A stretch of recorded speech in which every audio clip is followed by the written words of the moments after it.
Nós estamos aqui falando de quem educa o educador. Então, a gente está na universidade, quem que educa o educador? Que vai lá para, depois, a escola. Eu costumo dizer, né, que a gente tinha que ter um esquema aí de falar já de todas essas questões importantes, desde o prézinho, né, o chamado prézinho, o ensino infantil até o médio, né, para que você pudesse entrar na universidade com essa já formação. Mas é o processo inverso que a gente tem que realizar. Veja, desde logo, é importante que a gente saiba nessa sala, nenhum movimento de mudança do país vai se dar dentro da escola apenas, dentro da universidade ou dentro da escola que a gente frequenta do ensino médio. Ela se dá na sociedade. Qualquer mudança se dá na sociedade como um todo. Portanto, a estratégia é a de uma revolução brasileira que propõe a essa sociedade se movimentando. Mas qual é o recurso, então, essa estratégia? Qual é o recurso tático importantíssimo? Claro, aí sim, a educação. E também não esperemos de políticas públicas que são de um Estado que já está comprometido que eles vão fazer isso dentro dessa estratégia. Claro que não. A gente aproveita taticamente esses espaços. Só que tem que tomar um cuidado. Na escola, né, você tem a presença de todo aquele educador que já foi educado para formar na escola, seja a educação infantil, a fundamental ou média.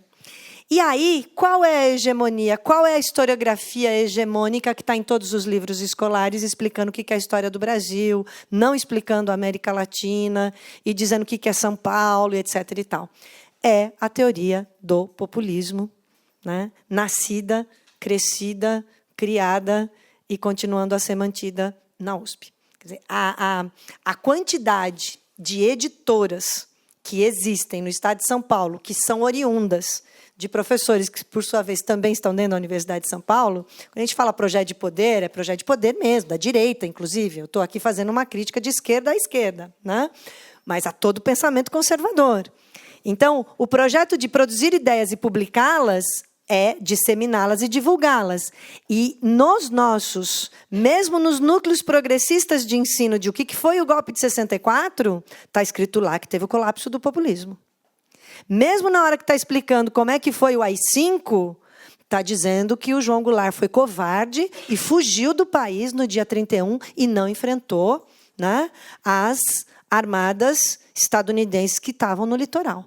João Goulart é chamado nos livros progressistas de história do ensino médio e fundamental de covarde. O único cara que não foi covarde nesse país, sendo presidente da República. Tá certo?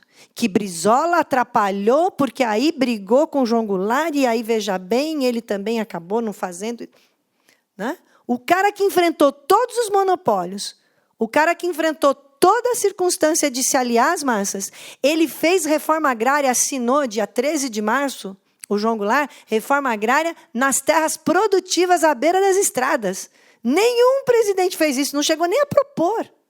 Isso não está escrito nos livros de história. Então, uma das ambições desses nossos grupos de pensamento político brasileiro, que aí inclui mais gente além da TMD, né, dessas nossas pessoas que a gente tenta se articular nacionalmente, os vários grupos, né, grupos que estudam a centralidade do trabalho, o movimento operário, a sociologia do trabalho, a gente tenta articular com todos. E a América Latina, claro. Né? A gente tem essa intenção de reescrever a história do Brasil a partir de uma crítica à teoria do populismo para resgatar o que foi 3064. Porque qual que é a dificuldade que eu encontro com os meus alunos?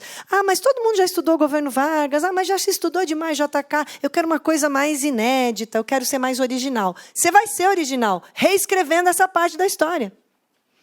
Né? Então, a gente tem, lá em Brasília, né, o Vicente Goulart, que é o filho do Goulart, tem lá um centro de estudos, né?